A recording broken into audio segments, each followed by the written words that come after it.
पूर्व मंत्री एवं सुलह के विधायक विपिन परमार ने कहा कि प्रदेश में कांग्रेस की सरकार को बने 10 माह का समय बीत चुका है तथा सरकार के मुखिया सुखविंदर सिंह सुक्खू बार बार एक ही राग अल्पा रहे हैं कि प्रदेश का खजाना खाली है। उन्होंने कहा कि कांग्रेस सरकार अपने वक्तव्य के माध्यम से विपक्ष की भूमिका निभा रहे हैं। उन्होंने कहा कि आपदा प्रबंधन को भी सुक्खू की सरकार पूरी तरह से ठीक नहीं कर पाई। उन्होंने कहा कि आपदा को लेकर जिन लोगों ने मुख्यमंत्री राहत कोष में पैसा दिया उसका भी सही ढंग से प्रयोग नहीं हुआ तथा इसकी भी वंदवाज हुई है। विपिन परमार ने कहा कि हिमाचल की आर्थिकी को लेकर सरकार विधानसभा में जो श्वेत पत्र लाई थी वे भी एक झूठ का पुलिंदा था। उन्होंने कहा लोगों के ध्यान को भटकाने के लिए यह श्वेत पत्र लाया गया तथा यह आंकड़ों का मायाजाल था। उन्होंने कहा कि केंद्र की सरकार ने जो 862 करोड़ रुपए 6000 मकानों के लिए 2600 करोड़ रुपए प्रधानमंत्री ग्रामीण सड़क योजना 400 करोड़ रुपए सेंटर रोड फंड से दिया है। एनडीआरएफ की ओर से 200 करोड़ रुपया एडवांस दिया है। उन्होंने कहा कि जनता तो अब यह बोल रही है कि गारंटियां देना सरकार के बस की बात नहीं। अपनी गारंटियों को पूरा करने के लिए कांग्रेस सरकार केंद्र पर पैसे देने का दबाव बना रही है। उन्होंने कहा कि गूंगी व बहरी सुखविंदर सिंह की सरकार हमारी बात नहीं सुन रही। विधानसभा में चीख कर तथ्यों के साथ हमने अपनी बात को रखा परंतु विपक्ष की आवाज़ को दबाया गया। उन्होंने कहा कि जिन कोरोना योद्धाओं ने बुरे वक्त में काम किया आज वे नौकरी के लिए धरने देने के लिए मजबूर हैं। उन्होंने कहा कि अब कांग्रेस लोकसभा चुनावों के बाद महिलाओं को 1500 रुपये देने की बात कर रही है। उन्होंने कहा जो हालात सरकार के आज हैं ऐसी हालत पहले कभी नहीं देखी। उन्होंने कहा यह दोस्तों की सरकार है जो मस्त है और जनता त्रस्त है। 1998-99 याद कर रहा था।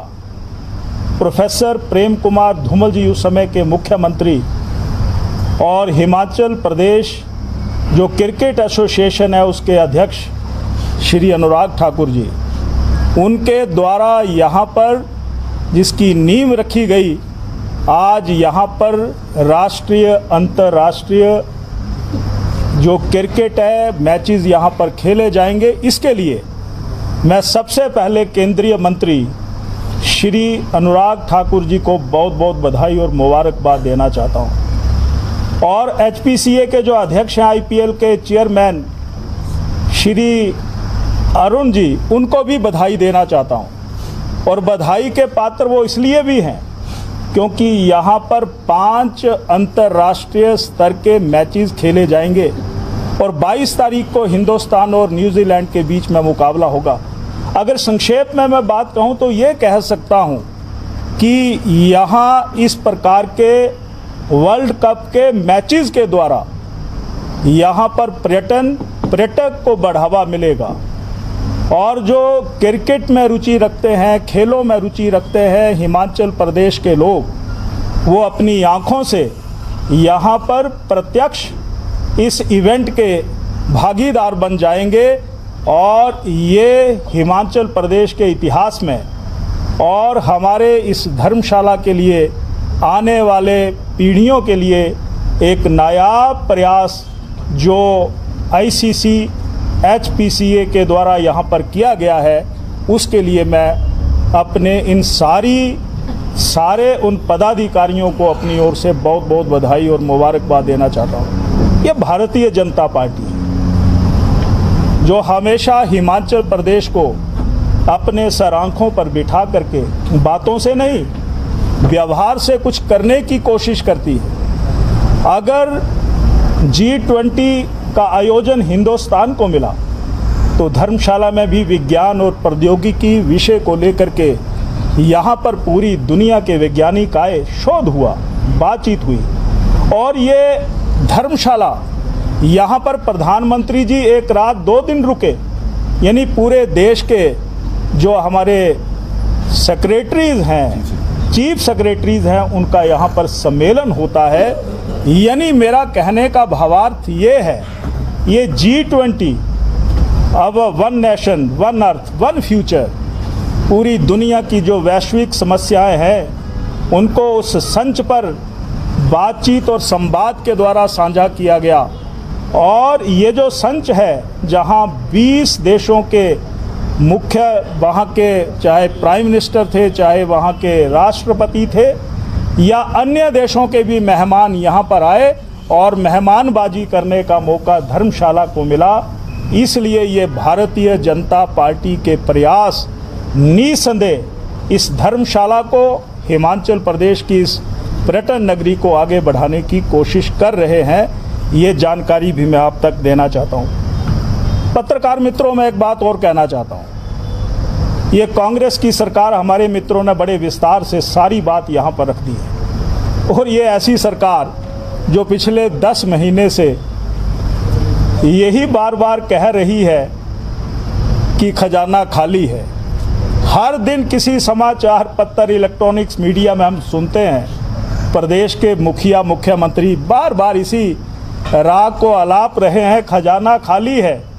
और हर दिन वो भारतीय जनता पार्टी के नेतृत्व के ऊपर उंगली उठाते हैं। और कई बार तो अब ये सोचने पर हम मजबूर हो गए हैं कि हिमाचल प्रदेश के लोगों ने तो उनको सत्ता दी थी, क्या वो सत्ता में सरकार प्रदेश को चला रहे हैं या विपक्ष में बैठे हुए हैं?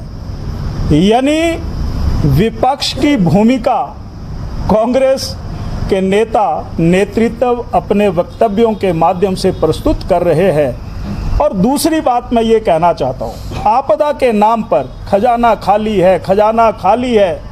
मेरा तो ये भी कहना है, ये आपदा प्रबंधन भी श्री सुखविंदर सिंह सुक्खू की सरकार बिल्कुल ठीक नहीं कर पाई है।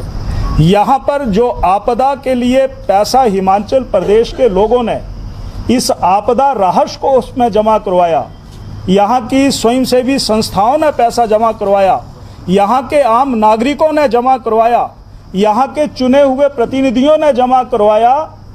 मुझे ये लगता है कि उस पैसे की भी हिमाचल प्रदेश में जहाँ पर लोगों को ज़रूरत थी वो पैसा मिला नहीं। यहाँ पर भी इसकी बंदरबांट हुई है। और मैं तो सरकार से ये भी चाहता हूँ कि तुम श्वेत पत्र जो हैं हिमाचल प्रदेश की आर्थिक स्थिति को लेकर के कुछ दिन पहले हिमाचल प्रदेश की विधानसभा में लाए थे, जो सिर्फ और सिर्फ झूठ का पुलिंदा था, उस विषय पर मैं ज़्यादा नहीं, किसी दिन और बात करूंगा। लोगों के ध्यान को भटकाने के लिए ये श्वेत पत्र जो है, जो सिर्फ और सिर्फ आंकड़ों का मायाजाल था। पर मैं ये कहना चाहता हूँ माननीय मुख्यमंत्री महोदय, जो प्रदेश की सरकारों ने, केंद्र की सरकार ने 862 करोड़ रुपया, जो लगभग 6,000 मकान, 1,30,000 रुपये की लागत से हिमाचल प्रदेश को भेजे हैं, 2,600 करोड़ रुपया प्रधानमंत्री ग्रामीण सड़क योजना से भेजा है। यहीं पर 400 करोड़ रुपया सेंट्रल रोड फंड की ओर से दिया जा रहा है। एनडीआरएफ की ओर से 200 करोड़ रुपया एडवांस जो है किस्त डाली गई है। लोग तो अब ये कह रहे हैं कि गारंटियां देना ये अब कांग्रेस के सरकार का बस नहीं। अब तो इन गारंटियों को पूरा करने के लिए जो ये खजाना खाली है, ये इल्ज़ाम अपनी गारंटियों को पूरा करने के लिए केंद्र सरकार पर दबाव बना रहे हैं। यानी बेगानी शादी में अब्दुल्ला दीवाना, यानी केंद्र से सहायता लेने के बाद वो अपनी गारंटियों को पूरा करना चाहते हैं। परंतु 10 महीने पहले जब चुनाव हुआ था तो क्या हमने कहा था कि 1500 रुपया हम महिलाओं को देंगे?